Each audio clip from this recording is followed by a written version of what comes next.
You are listening to ESG News and Views from the Conference Board.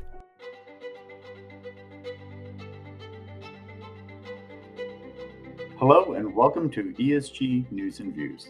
This is Paul Washington, Executive Director of the Environmental, Social, and Governance Center here at the Conference Board. The ESG Center focuses on helping companies define and fulfill their evolving roles in society by providing timely and relevant insights for what's ahead in the areas of corporate governance, sustainability, and citizenship.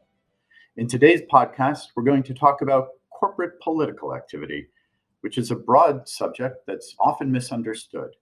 It includes giving by employee-funded corporate political action committees, known as PACs, direct contributions of corporate funds, and lobbying. 2021 was a very challenging year for corporations when it came to political activity. There were external events, including all that unfolded on January 6th at the US Capitol, and also a lot of unexpected legislative initiatives at the state level that caught companies by surprise and made them rethink their approach to corporate political activity.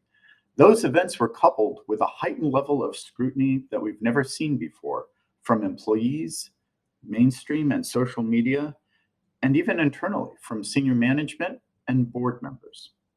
A recent Conference Board survey found that 68% of companies felt that the political environment in 2021 was either challenging or extremely challenging, and 87% think the environment in 2022 is going to be at least as challenging as it was last year. With me to discuss this topic, what happened last year, what to expect in 2022, and what companies should consider doing now in terms of their corporate political activity, are three truly stellar experts. We have Bruce Freed, who's president of the Center for Political Accountability, who has probably single-handedly done more to bring political accountability and transparency to corporate political activity over the last several years than maybe anyone else in America. And we also have Adie Olson and Jason Abel, who are two really gifted and super smart partners at the law firm of Steptoe and Johnson. So thank you all for being here. So with that, let's start with Pac contributions, which are, as I mentioned, one of the more misunderstood aspects of corporate political activity. While these PACs are sponsored by companies, they are actually funded by voluntary individual contributions from employees. But they've also been the focus of a lot of controversy in the last year and this year looking ahead. So Adie, could you talk about the overall environment for PACs in 2021, what we saw happening, what you see ahead in 2022, and your general advice for companies on how to navigate this tricky environment and maybe what PACs should be doing differently? Absolutely. Thanks, Paul. And so, 2021, it was a wild ride everywhere for everyone. But one place it was particularly felt was with corporate PACs. And as Paul said, corporate PACs are federal. We're going to talk about federal political action committees. They're going to be organized by a corporation and funded by voluntary contributions from employees and shareholders. And that's what we're going to focus on today. We're just so you know, anything that we're going to talk about is not going to be related to other types of PACs, such as super PACs. So today, the conversation is going to be limited to corporate PACs. So even in a good year, PACs are under great scrutiny, partly because there's a lack of understanding of how they operate. PACs are not funded by corporate treasury dollars. PACs are funded by and driven by employees. So ultimately, a PAC answers to its employees and shareholders. And what did that mean for us in 2021? After January 6th, many PACs were faced with what I consider a fairly unprecedented pressure to stop or alter contributions to certain candidates and certain political committees. And that was really, it was based on a changing political climate. For example, PACs generally have a criteria that they use when they're determining where to direct their funds, who to give to. It's usually something akin to, we make contributions to candidates whose roles or positions support our company's business interests. Basically, that tends to be some form of the giving criteria for most corporate PACs. But all of a sudden, this criteria was called into question for a lot of corporate PACs. PACs were now facing questions about whether that criteria should expressly exclude certain people, such as legislators who did not vote to certify the election results on January 6th. The pressure came from employees, shareholders, and really it came from the public and the media as well. So, did this mean that PACs were going to have to add a whole new type of criteria to determine where their money would go? That new criteria, especially if it excluded those who didn't vote to certify the election, to some may have felt partisan when most corporate PACs are nonpartisan, or it might have felt a little too issue based, or even to some kind of felt more like social activism than it should for a corporate PAC. This is territory that most corporate PACs try to avoid. It's always been that clear business interest standard, but that needed to change. So, as a result, a lot of PACs just stopped. They put a hold on all PAC giving. They didn't make contributions until they could sort it out internally. So that meant for the first 2 quarters of 2021, many PACs chose to be completely dormant while they worked on this PAC giving criteria in particular. At the start of the third quarter, many PACs resumed their giving. Some kept out legislators who didn't vote to certify the election, and other PACs just returned to their status quo, to their original giving criteria, and just kind of let things cool down a little bit in between and kept the status quo. So, one kind of residual result was a continuing pressure to allow employees to take more control over PAC money. Examples included requests to be able to designate whether an employee wanted their money to go to only Republicans or only Democrats, or whether certain employees were asking to be able to direct their funds away or towards certain candidates. For example, maybe based on how a candidate scored on the Human Rights Commission rating or something akin to that. It's really important to know that according to the Federal Election Commission rules on corporate PACs, employees cannot actually earmark where they want their contributions to go to specific candidates or specific political action committees. This has to be directed by the PAC itself. Um, so now the PACs are in a situation where they're getting more questions posed as to how or even if a PAC can accommodate these employee requests to have more control over PAC money. And so it leaves some questions as to what the parameters are for changing this, even if they would like to make these changes, are they able to? A lot of this points to a need for more education about PACs. What can PACs do? What can corporations do? What can employees do within the confines of the PAC regulations? This need for education, I'd say, in PACs, from my experience, it's pervasive, but it was highlighted particularly in 2021. So, another trend that came from this was corporate PACs trying to explain to the public and to some degree their own employees that PACs can only be funded by voluntary employee contributions. And the money doesn't actually come from a corporation, even though we call them corporate PACs. Because corporations can't contribute to federal candidates, the extension is they can't contribute to their own PAC. So companies made some strategic decisions in renaming themselves in 2021, and we saw this quite a bit. So companies made a strategic decision to add the word employee to their official PAC name. And this was really just to highlight to the public and highlight to their own employees that although a corporate PAC, it is actually employee money. So, for example, XYZ Anvil PAC might have changed its name to XYZ Anvil Company Employee PAC to highlight the fact that the money is coming from employees and not from corporate treasury funds. So that was a lot of what happened in 2021. And those are just two trends that we saw that I think really highlighted what corporate PACs were going through. But now, moving on to 2022, we're still early in the year, so I'm still going to kind of call these predictions. Who knows where it's going to go? But in a mid-year election, we have a lot coming up that I think we can't predict. But I think that in many ways, the issue of PAC giving criteria is going to remain an issue. So it may not be so centralized now about should our PAC give to those who didn't certify the election.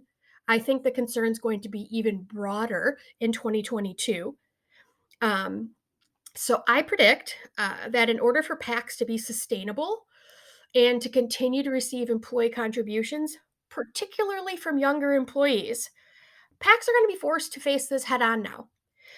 The challenging political environment that we're in, and that I don't think is going away, is going to force PACs to change. And it may force PACs to change in how they give or what that giving criteria is. And it's definitely going to need to be more transparent to the employees contributing to the PAC. I also think that PACs are going to need to be prepared to be under heightened scrutiny by the media. PACs are going to need to be able to articulate how their contributions align with their business interests in a way that doesn't alienate its employees or generate unwanted media attention. So, one final note for 2022 is that I think a lot of us in the political compliance world were excited about the FEC reaching quorum and being able to start some enforcement actions, issue advisory opinions. And when this happened mid 2021, I think a lot of people thought we'd see more guidance.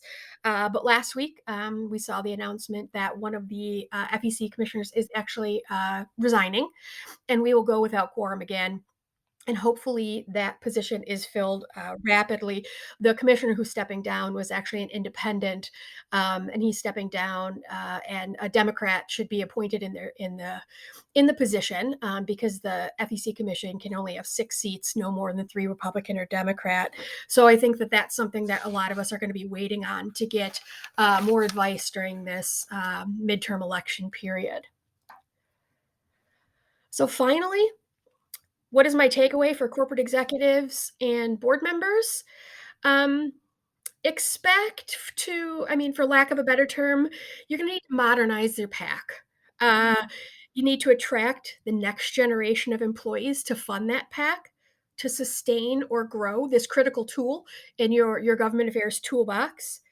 And as the political landscaping is changing, I think PACs are going to need to change with it. It's going to be something different. It's going to mean different things to different corporate PACs. But I think the idea here is PACs that have been operating, a lot of them, business as usual. I don't think that this is going to be able to continue.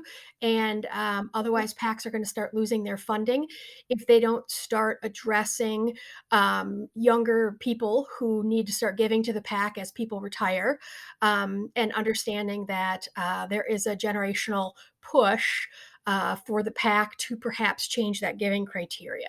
PACs are not in an enviable position right now.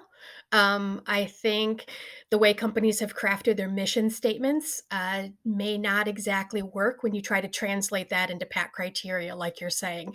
If a company's values include diversity, let's say, because I mean, they ought to. And if they're putting that forth as a priority for the company, what does that mean to legislators that you contribute to? What do you look at to see what their voting record or expressed beliefs might be about issues such as diversity? And how do you measure that and apply it consistently? Is going to put PACs in a really tough position in order to translate that to what that means for PAC giving. No, I was just going to echo what Adie eloquently stated. Just that 2022, given that we are now fully in the midst of a midterm election, is really going to be the test for PAC organization, PAC administration, and not just PAC giving. So I think that those are wise words for folks to heed. Bruce, so we've been talking about employee contributions through corporate PACs, or corporate employee PACs, as they're probably better called. Can you talk a little bit about direct corporate contributions? Where do we actually see companies usually using treasury funds, with state campaigns and so forth? Maybe talk about where the money goes when it comes out of the company's treasury. What you saw in the environment in 21, what you see coming in 2022, and your recommendations for companies. First of all, I'd like to open by recognizing the leadership that you and the conference board have been providing on addressing the whole issue of corporate political spending and the challenges that companies face. The conference board, I think, is doing a great service for companies and for its members. In looking at this issue, companies today face a real, much higher level of risk when they use the treasury funds or corporate funds for their election related spending. This is both in direct contributions that they can make at the state level where allowed by law, but also a great deal of the corporate treasury money is used for third party spending, whether it's through trade associations, 501c4s, the social welfare organizations, or 527 committees. And this today poses a very, I think, very heightened challenge, a really a grave challenge for companies. It's not just January 6th that we're dealing with, but it's what their money, a company's money, associates itself with directly or indirectly. When a company gives to a third party group, a company loses control. It loses control of where the money goes, but it's associated with where the money ends up and what it associates the money with, excuse me, the company with. I think when you take a look at third party groups, let's say if you're looking at 527 committees in particular, those would be the governors associations, the state legislative campaign committees, and the attorneys general associations. Those present a particular problem. They've presented a real challenge over the last decade because of the changes that we've had in state and national politics as a result of heavy spending beginning in 2010, where you had the change in control of state legislatures and governors, offices, attorneys general. You had redistricting at both the state level and at the federal level, congressional seats, what that meant in terms of legislation, policy developments, both at the state and national level, and what that associated companies with. I mean, companies today really do have to take a look at what their companies, what their spending has resulted in issues like climate change, racial justice. Racial justice also gets into the issues of racial gerrymandering, diversity issues. And then, as we've been talking about with January 6th, the attack on democracy. These, I think, are very significant issues that the public is paying attention to, investors are paying attention to it, employees are paying attention to it. So there's much greater scrutiny and reaction to what companies have been doing and what they have to basically manage on this. The Center for Political Accountability has done several reports that address this, and I would urge listeners to look at them. The Collision Course report, which took a look at the heightened risks that companies face from conflicted spending. Then the report entitled Conflicted Consequences that really looked at the spending in a variety of areas going through 527s, what the spending resulted in, what it associated the companies with. And then our most recent report, Corporate Enablers, which looked at the attack on voting rights and the role of companies in their contributions at the state level and through 527s. The center is going to be coming out with a report shortly looking at company political spending, conflicted spending, and climate change. That continues to be a very significant issue. But also, there's the broader issue of democracy. And when Adie was talking about this, and Paul, when you were talking about this, how a company's spending impacts the election of representatives, of senators, and then at the state level of legislators, of governors, attorneys general, and secretaries of state. This all has tremendous consequences both in 2022 and 2024 as you head into the presidential election. So I think that companies today really have to pay much closer attention to where the corporate dollars go.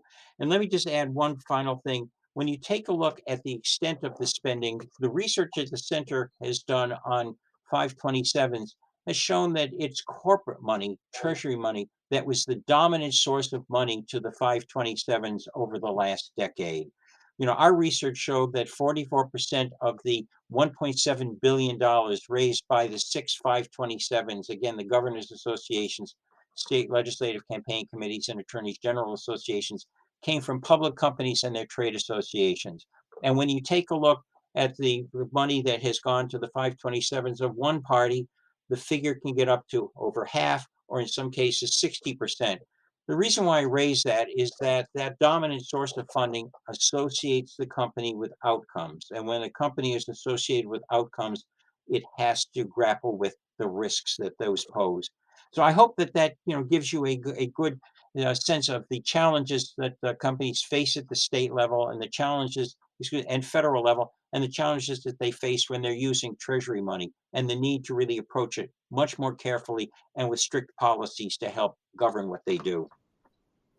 Right. So what I hear you saying is, it's hard enough for a company's own actions to be aligned with its values. It's even harder when you're talking about perhaps the PAC or the politicians that the company might be supporting, to have them be acting consistent with the company's values. But it's really hard when you're giving money to third party organizations and what they do. So that's is that consistent with your values and your criteria? And so really a couple things for companies to consider is thoroughly vetting those organizations, making sure that they've got appropriate governance in place so that they don't go kind of rogue on you and you know what they're going to do. And maybe even, not giving money to these organizations, because, if you're worried about alignment, simplification can make everyone's job a lot easier here, right? I mean, it's up to every company as to what it wants to do, but maybe considering simplifying their political activities and focusing a little more narrowly rather than handing money over to other folks. Bruce, Adie, Jason, I don't know if you got thoughts about the simplification idea. No, let me just say that the companies need a framework, and the framework really gives them the sort of the guidelines, the guardrails, the parameters. They also need to require reports from third-party groups. Where is our money ending up? What it is that associate us with? That's essential today. And in many cases, companies are not asking for those reports, and that's leaving them at really very serious risk. And I just wanted to adding something that sounds somewhat simple, but something we definitely see with clients, which is don't assume that what you did last year or 2 years ago or 5 years ago is still a good idea. Organizations change, their missions change, where their money is going to changes. And so one thing that we find is that there's a level of complacency of, well, we've always given to this organization or group, that people start taking a good hard look at it and making sure that they're revisiting that at least annually as part of this streamlined process that they're doing, because organizations change with the political climate, and you want to make sure it's still something you want your company to be associated with. Right. And partly, just to put this in context, is traditionally corporate political activity has been something of a moderating influence in this country, traditionally, because corporate PACs gave to both parties. Corporate political direct spending, or PAC spending, was often focused on, as you said, Adie, at the outset, it's business results and not on rhetoric. That's not always true of these third-party organizations that may pursue sort of things that are a little less mainstream, especially over time. So I think it's great advice to be revisiting this, certainly annually, and maybe sometimes in a midterm election year, throughout the year, to make sure things stay on track. So Jason, let's turn from the money side, which is where so much attention gets paid, to the lobbying side. This is an area where companies' lobbying activities have gone beyond what was called the traditional shoe leather lobbying on the halls of Congress and state capitals, where you sent your Gucci loafered people up to advocate for or against a particular bill. And now there are grassroots lobbying campaigns, there's media campaigns, and also working with a lot of third-party organizations. There's also a lot of scrutiny and skepticism being applied in this area, including from shareholders. One thing we saw in 2021 is that shareholder proposals on looking for increased disclosure on lobbying and sometimes alignment between lobbying and company values were going to a vote more often. So companies weren't able to reach compromise with the proponents. And they were getting on average about 40%. Now, that's not, some were higher, some were lower, but 40% is getting into the zone where corporate boards really need to pay attention. So we think of corporate lobbying and climate lobbying, which really got majority support, are what we call in the red zone of proposals that it's hard to negotiate with the proponents to make them go away, and it's also likely that they're going to get strong support. So, an area sort of unusually getting a lot of investor attention these days. So, talk about what you saw in 2021 in lobbying, what you see ahead in 2022, and your advice for companies, if you would. Yeah, thanks very much, Paul. And your survey and statistics hit on an important point that can't be overlooked when looking at and devising a political engagement strategy.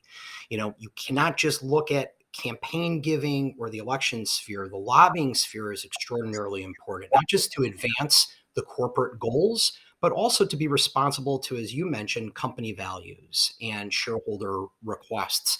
2021 started off January 5th in Georgia with Reverend Raphael Warnock and John Ossoff being declared the winners, which then gave the Democrats control of the Senate. Made my former boss, Senator Chuck Schumer, the majority leader. We all know what happened the next day. January 6th, we saw the violent insurrection at the Capitol, which further created instability and issues in already a government that was facing a pandemic. It created a whole host of challenges to companies and for employees trying to navigate those particular waters, dealing with a new administration, a 50-50 Senate, and a razor-thin margin in the House. So it created a lot of adjustment that was required for companies to deal with advocating for their priorities. Almost immediately out of the gate, we saw the American Rescue Plan Act of 2021, which was finalized, but not before an extreme amount of lobbying for priorities in order to see how best the government can respond to COVID.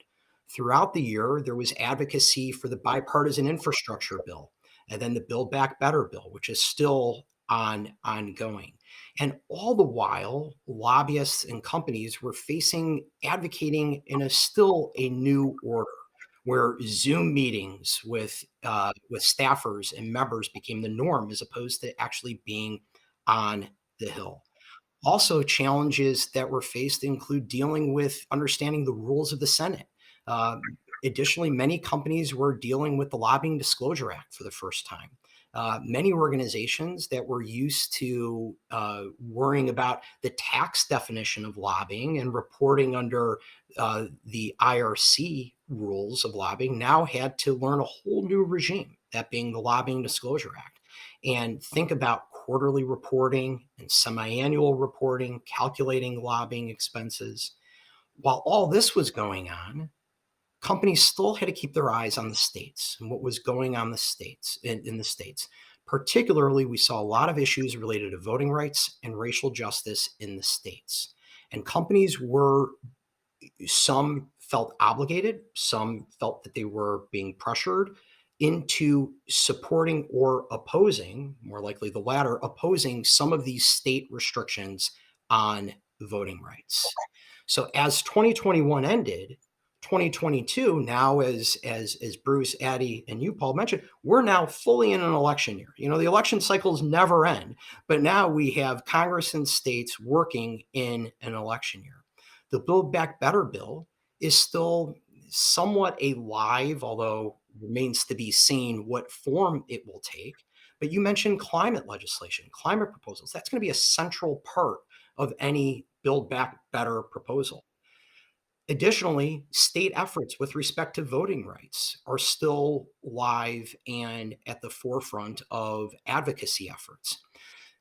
These issues raise not just corporate priorities, but also priorities of investors, priorities of shareholders. What are the values of the company? What are the values that are espoused in mission statements within the particular companies? And folks are going to be watching, are the companies living up to those values that they're stating in their mission statements? But not just from an internal perspective, but also as companies get involved in the various states. I mentioned earlier the Lobbying Disclosure Act or the lobbying rules in the tax code, but every state, every jurisdiction has its own set of lobbying rules that companies need to get up to speed on before they engage in those particular states. And the last thing I'll mention about 2022, for those entities, those corporations that are based overseas, foreign corporations, foreign organizations, the Department of Justice is looking to revise and modernize its words, regulations related to the Foreign Agents Registration Act, which is a transparency law and disclosure law that deals with efforts from foreign principals to influence our political process here in the United States. So that's just yet another thing in 2022 for companies to watch and be on the lookout for. Everything considered, what companies I believe need to look at, and this is something, and it's been the theme, is looking internally. What are we saying internally about our values and our priorities as a company? And are our external political efforts living up to those values or consistent with those particular values? Whether it's corporate giving, whether it's PAC giving, whether it's the legislative priorities that are put forefront. So I would say that is something looking forward to 2022. There will be an immense amount of scrutiny placed on those companies and those individuals that work for those companies. So I'll turn that back over to you. Yeah, that's really helpful. And in some ways, the area you're talking about, especially if you're not talking about lobbying through third-party organizations, ought to be easier. It's harder in terms of all the state and additional regulations that folks are having to work under. But in terms of alignment with values, you're not talking about a politician you've given money to acting in a way consistent with your values. You're not talking about something like that when it involves money. You're actually talking about your own lobbying activities really ought to be easier to bring into alignment with the company values, because it's especially if it is your activities. There may be a role for boards not to micromanage by any means what's going on the lobbying side, but be more aware of what is happening on the lobbying side, because it's a source of risk. Yeah, I would agree with that completely, Paul. And I think that we will see throughout the year that increased scrutiny over a company's actions, or a benefit of it, where folks would applaud a company. I mean, we focus somewhat on the negative side, but looking at what actions that are consistent with the values that companies have been doing for years and years, that the public will applaud for taking that stand and pushing the envelope on the issue. Boards have to be aware that this is yet another piece in the puzzle when looking at evaluating how a company engages in politics. In line with what Jason said, we found in the 2021 CPA-Zicklin Index that there was a significant increase in board committee oversight of dark money spending. That would be the trade associations and the 501c4s. That was significant, going beyond the direct contributions. And it fits in with the boards playing a broader role in oversight and in risk management. Yeah. And thanks, Bruce. And picking up on Jason's point too, there is an opportunity here for companies. So you shouldn't just view this all as risk. There's an opportunity. And for those companies, some companies may decide to get out of the game altogether, if not of lobbying, then maybe out of giving money or having a PAC, because they may deem the risks to be not worth it. But if you're in the game, in either of these games, I think there's a role for companies, as Adie suggested. Don't be apologetic, right? Say what you're doing and why you're doing, why it's in the company's best interest, and why you think it's in society's best interest for you to play this role. So be prepared to make the affirmative case, Because if you can't make the affirmative case, maybe you ought to get out of the business, right? And I would just underscore, thank you, Bruce, for what you said earlier. I would encourage people, if you haven't already, to, and there may be one or two of you who have not read the Conference Board's report from last year, Under the Microscope, about corporate political activity. And with Steptoe and Johnson's support, we'll be issuing another report in February on an updated look at corporate political activity. So keep an eye out for those reports. And I would just note, before we do the final lightning round of questions, that the Conference Board is a non-profit and nonpartisan organization dedicated to helping business and society. So we don't tell people what to do. We don't take sides in political debates. We do try to provide constructive solutions to companies so they can become better corporate citizens. So with that additional sort of plug and background, let me ask each of you in a lightning round, when it comes to corporate political activity, your main piece of advice heading into 2022 for a CEO or board member or both. Adie, if you don't mind, I'll start with you. Not at all. I would say be nimble. Simplification may be your best friend. Complexity is not inherently better. And to embrace education. And it might be educating your employee base, your board, your shareholders. It might be educating the people that you're giving to. But understand that in this environment, stop, take a breath, don't make assumptions, and share your message clearly. And be aware that if it changes, it's okay. We're in that type of environment. But I think generally it's about taking a breath and being open to more education. That's great. So agility, simplicity, and education. So Jason, over to you for your thoughts on this. Yeah, I would say something that I say pretty frequently in my household is do your homework. And what I mean by that is a lot of these companies have fantastic government relations departments, government affairs professionals within them. And being able to really understand the issues and the debate before acting. So this keys into everything that Adie just said about being nimble and educating being educated on the issues. I think relying on your colleagues to be able to give you a full perspective on activity before the company it gets involved, I think is essential in this new world and in 2022.